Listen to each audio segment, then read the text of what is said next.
जो सरकार है ये आपके और हमारे लिए कुछ करना नहीं चाहती है और सारी सरकारी संस्थाएं बेचकर इन्होंने प्राइवेट सेक्टर को दे दी है। पश्चिमी उत्तर प्रदेश के कैराना में मैं हूं। अभी कैराना लोकसभा से समाजवादी पार्टी के प्रत्याशी इकरा हसन हमारे साथ हैं। हम इनसे बात करेंगे कि किस तरीके से इनकी राजनीति में शुरुआत हुई और किन मुद्दों के साथ वो जमीन पर उतर रही है और लोगों को कन्विंस कर रही है। बहुत बहुत स्वागत है मैम द प्रिंट के साथ। किन मुद्दों के साथ आप जनता के बीच में जा रहे हैं और ये आपका पहला चुनाव है, तो कितना खास है? इससे पहले आप असेंबली चुनाव में अपने भाई के लिए प्रचार कर चुकी हैं, तो उस चुनाव में, क्योंकि विधानसभा एक छोटा क्षेत्र होता है और लोकसभा बड़ा है, दोनों में आपको क्या फर्क लगा और आप अपनी राजनीति से में क्या नयापन ला रही हैं? बिल्कुल आप सही कह रहे हैं। ये बहुत अलग है विधानसभा के चुनाव से, क्योंकि ये 5 गुना बड़ा है। 5 विधानसभा एक लोकसभा में आती है, तो अपने आप में बहुत बड़ा चुनाव है और बड़ी चुनौती है, बड़ा संघर्ष है।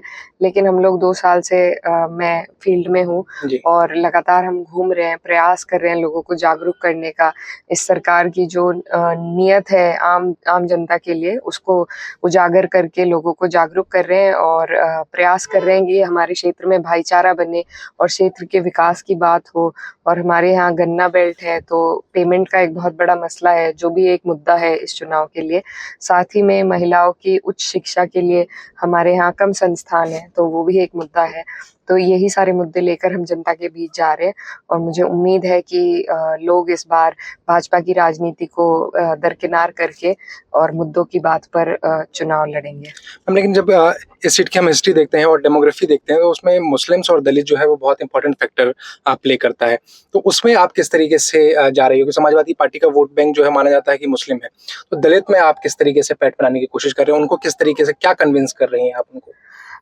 देखिए, ये जो चुनाव है ये बहुत गंभीर चुनाव है, क्योंकि इसमें भाजपा के ही कुछ नेता हैं जिन्होंने अपने भाषणों में कहा है कि अगर 400 पार उनकी सीट होती है तो वो लोग संविधान बदलेंगे।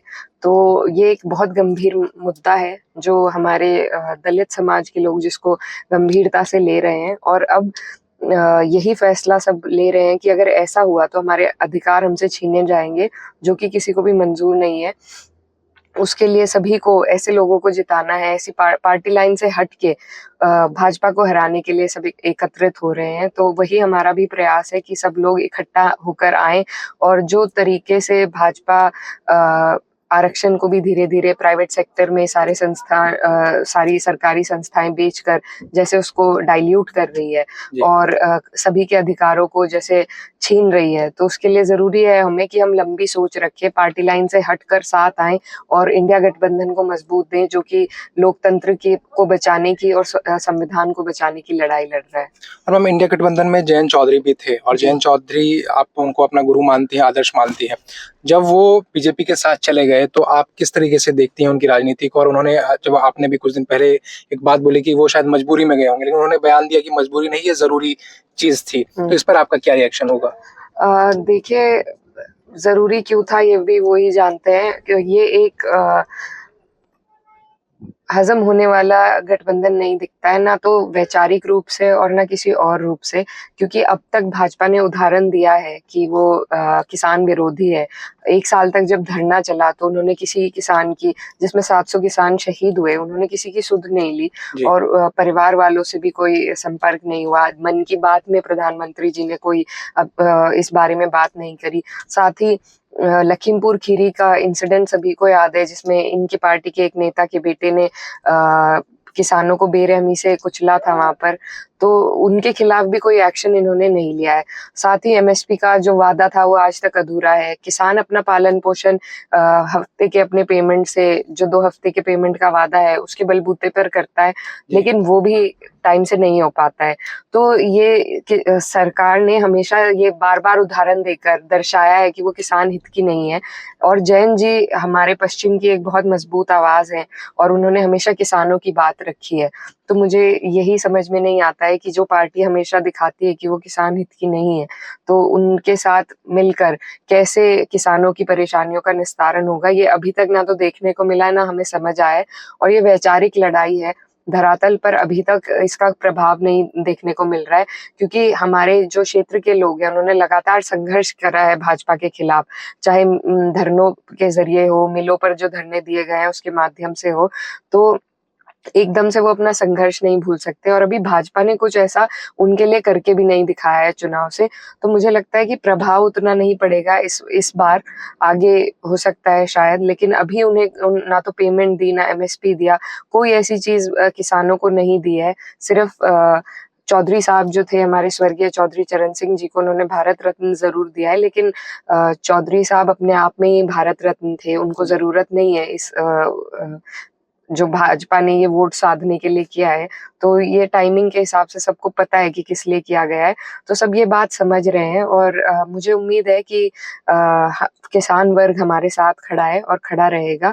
अभी दल मिले हैं, दिल नहीं मिले। जी, और मैम एक लास्ट क्वेश्चन होगा कि कैराना लोकसभा में पिछले 2014 में भी मुद्दा रहा, 2019 में भी मुद्दा रहा मास पलायन का, लेकिन इस बार बीजेपी क्या कर रही है, उस पलायन के मुद्दों को ज्यादा फोकस नहीं कर रही है, यहाँ के डेवलपमेंट वर्क्स और इंफ्रास्ट्रक्चर वर्क्स पे ज्यादा फोकस कर रही है। और प्रधानमंत्री ने जो डेवलपमेंट वर्क्स किए, जैसा उनको वो दावा कर रहे हैं, उनको वो जनता के बीच ला रही है। तो ये इस शिफ्ट को आप कैसे देखती हैं? हमें तो नहीं पता कौन से डेवलपमेंट वर्क पे वो फोकस कर रहे हैं, क्योंकि लगातार जो भाजपा के लोग हैं वो सिर्फ धर्म की राजनीति उन्हें आती है और सिर्फ धर्म की राजनीति कर रहे हैं। तो कौन से डेवलपमेंट वर्क हुए हैं? हमारा क्षेत्र जहाँ पर डबल इंजन की सरकार के सांसद थे, वो डबल इंजन के लाभ से वंचित रहा है। तो अभी तक यहाँ पर कोई, क्योंकि हमारा जिला नया है, सारी सरकारी संस्थाएं जो बड़े इंस्टीट्यूट्स थे वो सब मुजफ्फरनगर में रह गए हैं। तो हमारे यहाँ जरूरत थी कि कोई बड़ी फैसिलिटी आए जो सरकार के माध्यम से हो सकती है, लेकिन ऐसा कुछ हुआ नहीं है। और तो और जो हमारे माननीय सांसद जी हैं उनकी शायद एमपी लैड फंड जो है वो भी पूरी तरीके से यूज नहीं हो पाया है, और एंड मोमेंट पे जल्दबाजी में कुछ जगह पर पत्थर लगाए थे उन्होंने, काम नहीं हुआ है लेकिन पत्थर लग गए हैं। तो ये इनके डेवलपमेंट वर्क का जो आप बता रहे हैं ये इनकी सच्चाई है। तो मुझे नहीं लगता कोई इन्होंने डेवलपमेंट का काम किया है। ये और पलायन का मुद्दा इसलिए नहीं उठा रहे हैं क्योंकि 2 बार मुंह की खा चुके हैं। 17 में इन्होंने उठाया था और कैराना की जनता ने उसे नकारा था जनादेश के माध्यम से। 22 में दोबारा उन्होंने उठाया इस मुद्दे को और 22 में फिर उन्हें हार का सामना करना पड़ा।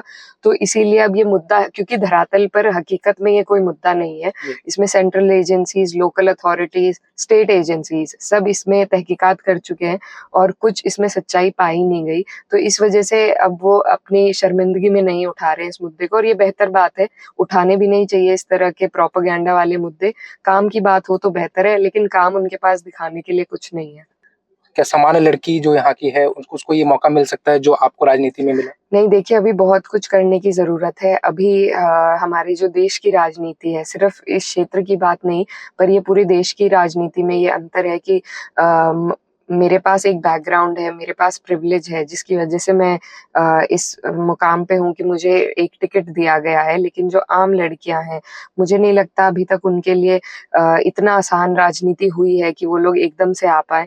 तो ये बहुत बड़ी कमी है। मैं अपने आप को भाग्यशाली मानती हूँ और मैं इस बात का बिल्कुल नाजायज फायदा नहीं उठाती। मैं रोज मेहनत करती हूँ और कर रही हूँ और संघर्ष कर रही हूँ। तो लेकिन बहुत कुछ करने की जरूरत है और इसमें महिलाओं का साथ देने की जरूरत है, क्योंकि सिर्फ महिलाएं ही एक दूसरे के लिए रास्ता खोल सकती हैं। राजनीति में आने का हो चाहे कहीं और हो, एक दूसरे की मजबूत आवाज बन सकती हैं। तो जो आधी आबादी है उनसे अपील है कि वो लोग महिला कैंडिडेट्स जितनी भी हैं उनका साथ दें, और साथ ही जब हमें ताकत मिलेगी तो हम लोग, ये हमारी जिम्मेदारी बनती है फिर कि हम प्रयास करें कि आम महिलाएं जो हैं उनके लिए रास्ते आसान हो सके। तो आप क्या करेंगे उन मजबूती में? आप अगर जीतती हैं तो क्या उनको कैसे मजबूती बहुत सी चीजें हो सकती हैं। जैसे पार्टी के हिसाब से हम कई पद ऐसे दे सकते हैं जिनमें महिलाएं शुरू करें अपनी राजनीति का सफर और धीरे धीरे वहां से बढ़कर आगे पहुंचे। तो जैसे एक जब जनप्रतिनिधि बन जाता है तो उन्हें अधिकार होता है कि वो अपने क्षेत्र के कुछ लोगों को पार्टी के पद दिला सके। तो उसमें ज्यादा से ज्यादा प्रयास हो सकता है कि महिलाओं की विंग बनाकर महिलाओं को बढ़ावा दिया जाए कि वो भी राजनीति में आए और मुखर रूप से अपनी समस्या खुद रखें। तो ये एक तरीका है। और जितनी सीटें हम जीतेंगे, महिलाएं जीतेंगी, उतनी ही ज्यादा हमारी भागीदारी बढ़ेगी। वहाँ संसद में भी आवाज उठ पाएगी और वहाँ पर जो बहुत टाइम से चल रहा है महिलाओं के के लिए, कुछ सीट्स के रिजर्वेशन के लिए, वो बात भी मुख्य रूप से महिलाएं ही रख सकती हैं। तो ये कुछ तरीके हैं जिनके माध्यम से, लेकिन इसमें पहले एक दूसरे का साथ हमें देने की जरूरत है, एक दूसरे को बढ़ावा देने की और एक दूसरे के लिए रास्ता खोलने की। और मैम, जब मैं आपको भी सुन रहा था, आप लोगों के बीच में बोल रही थी, उसमें आपने लास्ट में कहा कि आप ज्यादा से ज्यादा वोट डालिए और जो ईदी मुझे मिलनी चाहिए वो ईदी मिलनी चाहिए। क्योंकि ये क्षेत्र मेरे मामा नाना का है, तो वो एक यहाँ के क्षेत्र के हिसाब से मैंने कही, अपनेपन की बात है कि ईदी मुझे वोट के रूप में 19 तारीख को अपना आशीर्वाद दे। तो ये प्रचार के लिए कहा गया है। जी, बहुत बहुत शुभकामनाएं इकरा जी। ये थी कैराना लोकसभा से प्रत्याशी समाजवादी पार्टी की इकरा हसन।